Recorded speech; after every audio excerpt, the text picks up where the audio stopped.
Starbucks Reserve, Bali, Indonesia. And I know what you're thinking, Tara, why would you go to a whole nother country and go to Starbucks? Well, child, it was my time and my dime. But no, for real, I was looking for a restaurant and I happened to see this on the map. And I said, hey, on the way, let's just stop by real quick so I can get a coffee mug because I collect them and then go on about our way.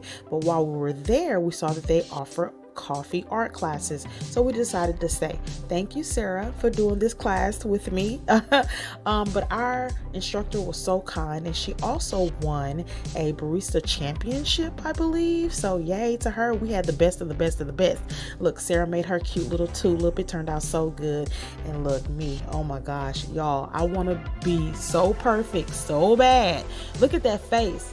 I was taking it seriously, okay?